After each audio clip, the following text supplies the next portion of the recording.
Assalamualaikum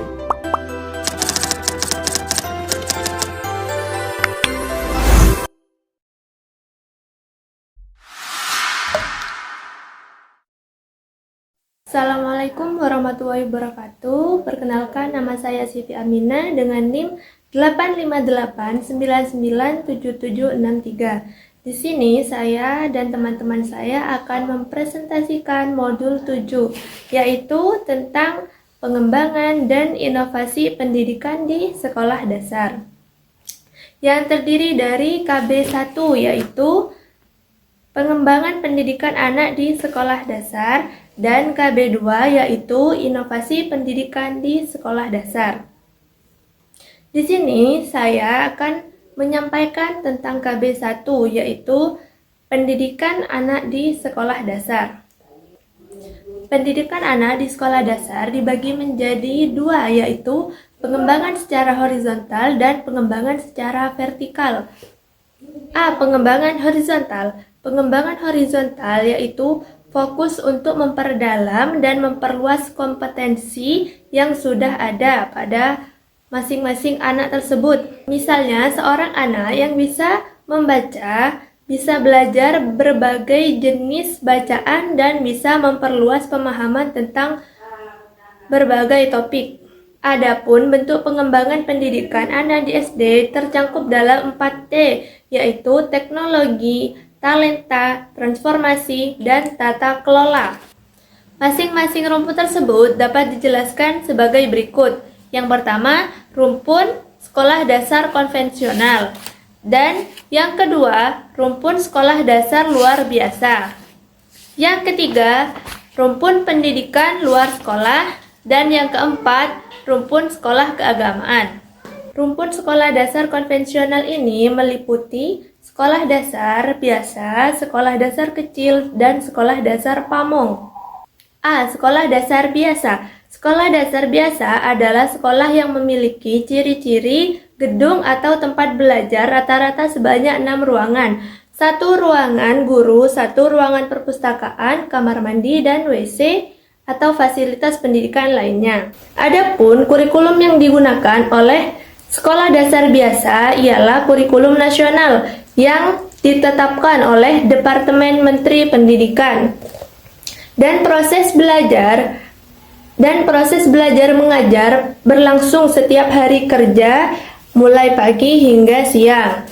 Sekolah semacam ini biasanya terdapat di kota-kota besar dengan jumlah siswa per sekolah melebihi 300 orang. B. Sekolah dasar kecil. Sekolah dasar kecil merupakan sekolah yang dikembangkan di daerah terpencil dan memiliki ciri bangunan yang terdiri atas 2 atau 3 ruangan dengan 2 atau 3 guru yang melayani dari kelas 1 hingga kelas 6. Guru SD kecil biasanya mendapat penataran khusus seperti program Satuan Bakti Guru untuk menjangkau anak-anak di daerah terpencil. C. Sekolah dasar pamong. Pamong merupakan singkatan dari pendidikan anak oleh masyarakat, orang tua, dan guru. Sistem SD Pamong dapat berlangsung di mana saja. Sistem SD Pamong berusaha untuk tetap tidak berbeda dengan SD biasa. Perbedaannya hanya dalam proses belajar, mengajar, dan pengelolaannya. Yang kedua, rumpun sekolah dasar luar biasa, yaitu peserta didik yang memiliki kelainan fisik, mental, atau emosi dalam rentang yang amat lebar, memerlukan program pendidikan khusus.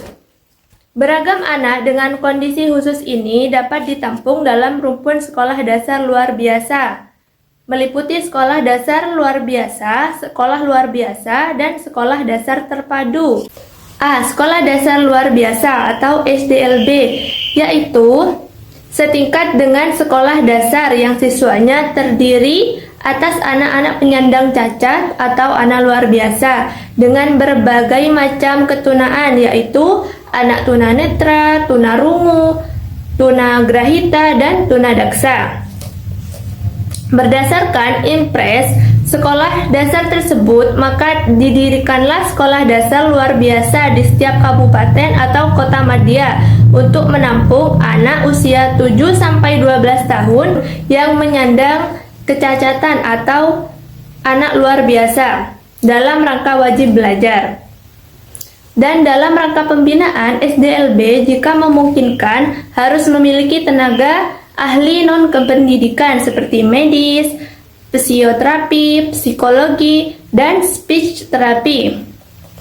Yang B, sekolah dasar luar biasa atau bisa disebut SLB, sekolah luar biasa, merupakan lembaga pendidikan yang dipersiapkan untuk menangani dan memberikan pelayanan pendidikan kepada anak-anak penyandang kelainan atau anak luar biasa, seperti kelainan fisik, mental, dan emosi sosial. SLB adalah sekolah bagi anak penyandang cacat atau anak luar biasa yang jenjang pendidikannya meliputi tingkat persiapan, dasar, dan kelanjutan. Satu sekolah dapat menerima satu kelebihan ketunaan, misalnya SLB A dan C. Jenis SLB ada 5 macam, yaitu SLB A adalah suatu lembaga pendidikan yang memiliki pendidikan pelayanan pendidikan secara khusus bagi tunanetra. SLB B yaitu suatu lembaga pendidikan yang memberikan pelayanan bagi anak tunarungu. SLBC adalah lembaga pendidikan formal yang menyelenggarakan pendidikan bagi anak tunagrahita. SLBD adalah lembaga pendidikan yang menyelenggarakan pendidikan untuk anak tunadaksa atau cacat fisik. SLBE adalah sekolah yang menyelenggarakan pendidikan bagi anak tuna laras, yaitu anak yang mengalami kehambatan atau kesulitan penyesuaian diri terhadap lingkungan sosial. C. Sekolah dasar terpadu. Sekolah dasar terpadu ialah sekolah yang diproyeksikan untuk menampung semua anak sekolah dasar atau SD, termasuk di dalamnya anak berkelainan dan anak berbakat. Program ini ditugaskan untuk memberantas 3 buta, yaitu buta aksara Latin dan angka, buta bahasa Indonesia, dan buta pendidikan dasar. Program Kejar Paket A dapat dikatakan berhasil jika warga belajar sudah dapat membaca, menulis, dan berhitung sederhana. Yang keempat, rumpun sekolah keagamaan. Rumpun sekolah keagamaan meliputi Madrasah Ibtidaiyah atau MI dan pondok pesantren. Madrasah Ibtidaiyah ialah satuan pendidikan yang bersifat umum setingkat sekolah dasar atau SD yang dikelola oleh Departemen Agama. Madrasah Ibtidaiyah ialah satuan pendidikan yang bersifat umum setingkat sekolah dasar atau SD yang dikelola oleh Departemen Agama. Madrasah Ibtidaiyah mengajarkan bidang studi agama Islam lebih banyak daripada sekolah dasar biasa. Kurikulum yang digunakan sebanyak-banyaknya 30% pelajaran agama dan 70% pelajaran umum yang berstandar sama dengan kurikulum sekolah dasar yang berlaku. Dan pondok pesantren merupakan lembaga pendidikan yang sebenarnya termasuk pendidikan luar sekolah yang memiliki tingkat sekolah dasar. Lembaga ini sudah cukup membudaya dan berperan penting dalam pembinaan manusia di Indonesia. Kelebihan pondok pesantren ialah suasana kehidupan yang religius dibandingkan dengan lembaga pendidikan sekolah umum. Pondok pesantren memiliki 2 nilai yang mendasari pola perilaku, yaitu nilai religius dan nilai kultur tradisional. Kedua nilai tersebut terpadu dalam kehidupan akidah, ibadah, dan muamalah, dan termanifestasikan dalam ritual sosial dan proses pembelajaran. Interaksi edukatif yaitu didukung oleh sarana masjid, pondok, dan tersedianya literatur-literatur yang diyakini sumbernya dari Allah Subhanahu wa Ta'ala. Sekian penjelasan dari saya, dan selanjutnya akan disampaikan oleh rekan saya.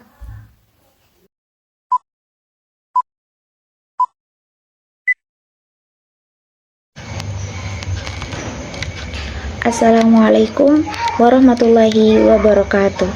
Perkenalkan, nama saya Ulfiatul Jannah dengan NIM 858998948. Di sini saya akan melanjutkan presentasi dari Aminah. Nah, saya akan membahas tentang pengembangan vertikal. Pengembangan pada dimensi vertikal ini mengandung arti bahwa penyelenggara pendidikan sekolah dasar selain merupakan perwujudan pendidikan yang adil dan merata, juga mempertimbangkan keragaman peserta didik baik dalam aspek kemampuan, pola hidup, maupun lingkungan sosial budaya. Pengembangan vertikal itu dibagi menjadi 3 bagian. Yang pertama, pengembangan kualitas pendidikan. Yang kedua, pengembangan relevansi pendidikan. Yang ketiga, pengembangan efisiensi pendidikan. Apa sih pengembangan kualitas pendidikan itu?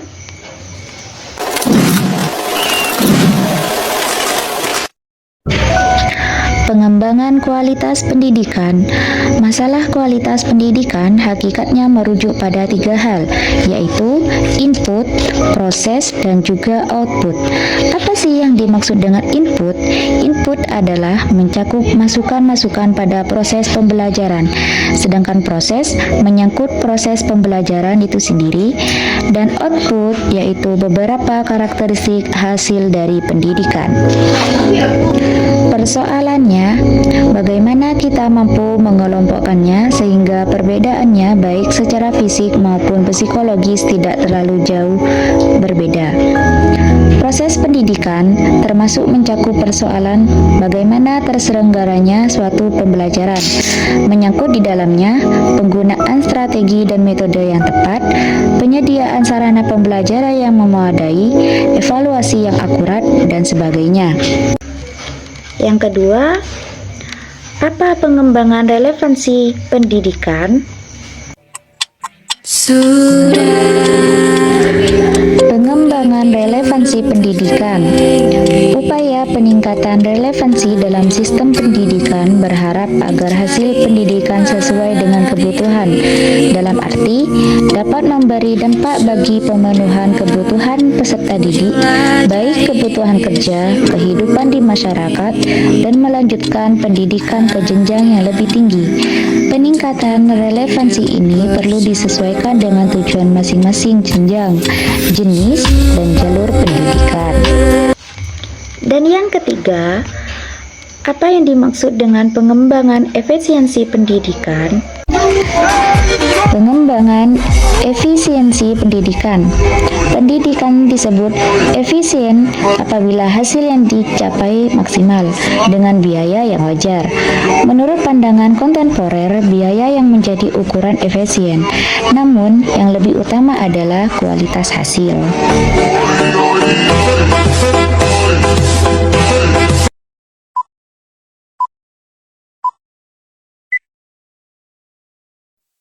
Assalamualaikum warahmatullahi wabarakatuh. Perkenalkan, nama saya Tumaningsih dengan NIM 858987637. Di sini saya akan menyampaikan KB2, yaitu Inovasi Pendidikan Sekolah Dasar. A. Lingkup inovasi pendidikan sekolah dasar. Inovasi ialah suatu upaya yang sengaja dilakukan untuk memperbaiki praktek pembelajaran dengan sungguh-sungguh. Oleh karena yang hendak diperbaiki ialah proses pendidikan, maka tidak mengherankan jika pada awalnya kebanyakan inovasi pendidikan berpulang kepada metode pembelajaran. Tetapi bukan berarti pembelajaran itu merupakan faktor tunggal dalam proses pendidikan sekolah dasar, melainkan karena pembelajaran itu bermaksud menimbulkan pengaruh kepada peserta didik. B. Beberapa contoh inovasi dalam pendidikan di SD. 1. Bidang kurikulum, yaitu kurikulum tingkat satuan pendidikan atau KTSP.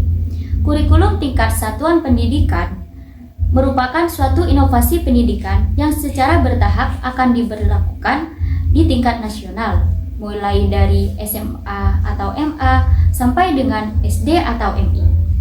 Misi KTSP adalah memberi kewenangan kepada setiap satuan pendidikan untuk mengembangkan kurikulum dan silabus sendiri atas dasar pertimbangan potensi siswa dan karakteristik SDM, sekolah dan daerah tempat sekolah itu berada. Tidak ada lagi yang disebut dengan kurikulum nasional, yaitu kurikulum SD yang diberlakukan sama di tiap provinsi, daerah, kecamatan, atau sekolah. Karena setiap unit sekolah dasar diberi otonomi atau kewenangan untuk dapat mengembangkan kurikulum sendiri tanpa harus sama atau seragam dengan kurikulum sekolah lain. KB2 yang akan Dengan disampaikan KTSP, oleh rekan setiap saya satuan yaitu pendidikan Tumaningsih. juga diberi kewenangan untuk mengembangkan mata pelajaran muatan lokal atau MULOK, yaitu suatu mata pelajaran yang berbasis potensi khas daerah. Mata pelajaran MULOK diberikan kepada siswa dengan maksud untuk mengembangkan potensi khas yang dimiliki oleh daerahnya. Dengan KTSP, setiap satuan pendidikan juga diberi kewenangan untuk mengembangkan mata pelajaran muatan lokal atau MULOK, yaitu mata pelajaran yang berbasis potensi khas daerah. Mata pelajaran MULOK diberikan kepada siswa dengan maksud untuk mengembangkan potensi khas yang dimiliki oleh daerahnya. 2. Bidang pembelajaran yaitu Quantum Learning atau QL. Beberapa tahun terakhir ini, dunia pendidikan sempat dihebohkan dengan suatu inovasi dalam metode pembelajaran yang disebut sebagai Quantum Learning.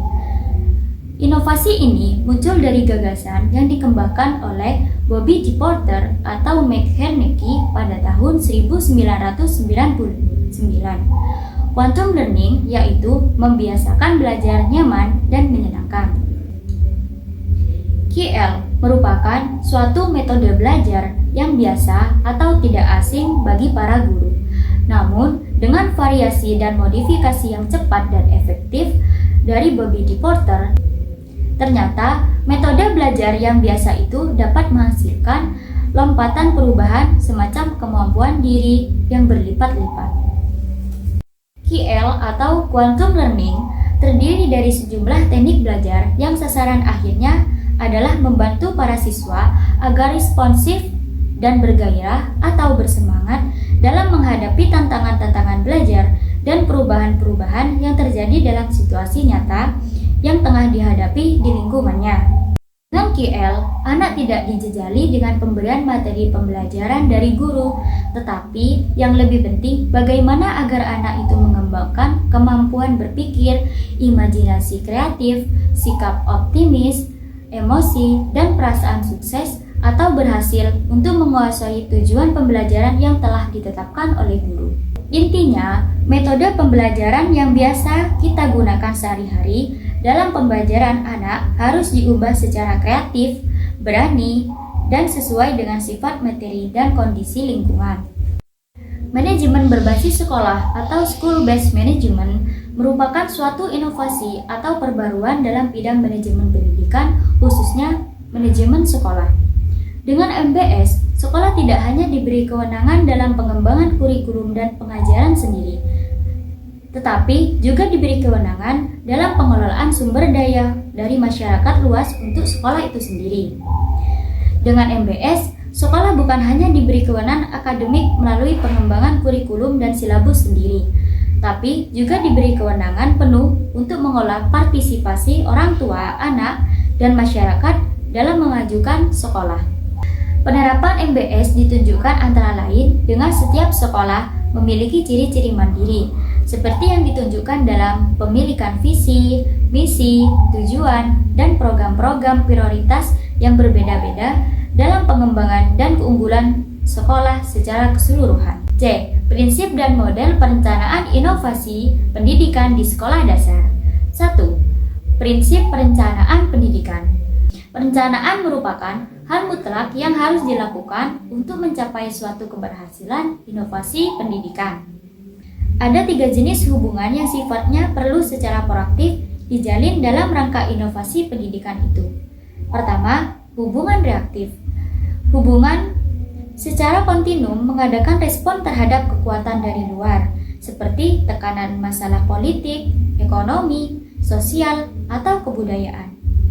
Kedua, hubungan proaktif, yaitu Sistem yang memegang peranan sebagai pengambil inisiatif mengadakan perubahan atau inovasi dan secara aktif untuk mencari sumber-sumber dari lingkungannya. Ketiga, hubungan interaktif, yaitu hubungan di mana pertumbuhan dan perkembangan atau perubahan suatu sistem sebagai hasil adanya hubungan interaksi antara sistem dengan lingkungannya. Dari ketiga hubungan antara sistem dengan lingkungan tersebut yang sesuai dengan perubahan pendidikan yang direncanakan atau inovasi ialah hubungan proaktif dan interaktif. Sebab, jika terjadi hubungan reaktif antara sekolah dasar atau lembaga pendidikan dengan lingkungannya, berarti dalam usaha mengadakan perubahan atau inovasi dapat terjadi saling mengembangkan dan mengontrol antara sekolah dan lingkungannya. 2. Model perencanaan inovasi pendidikan. Agar perencanaan inovasi pendidikan tidak melenceng, perlu digunakan suatu model perencanaan inovasi pendidikan sekolah dasar.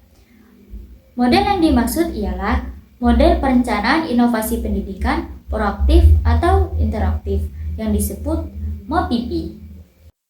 MOPIP di sini menekankan kepada pola urutan pemikiran secara rasional sebagai membimbing untuk membantu perencanaan inovasi pendidikan pada suatu sekolah. MOPIP ialah terbuka, fleksibel, keseluruhan, dan hubungan baik. Terbuka artinya sekolah dasar tersebut merupakan sistem yang mau menerima input baik dari dalam sistem itu sendiri maupun dari luar sistem. Fleksibel artinya dalam proses perencanaannya bebas untuk bergerak dari tahap satu ke tahap berikutnya, yang tentunya sesuai dengan kondisi dan situasi yang ada. Keseluruhan artinya bahwa perencanaan harus dipikirkan secara menyeluruh dengan memperhatikan berbagai aspek atau komponen yang diarahkan. D. Penerapan inovasi pada sekolah dasar. Berikut adalah cara penerapan ide untuk memperbaiki atau memecahkan masalah-masalah di sekolah dasar. 1. Buatlah rumusan yang jelas tentang inovasi yang akan diterapkan.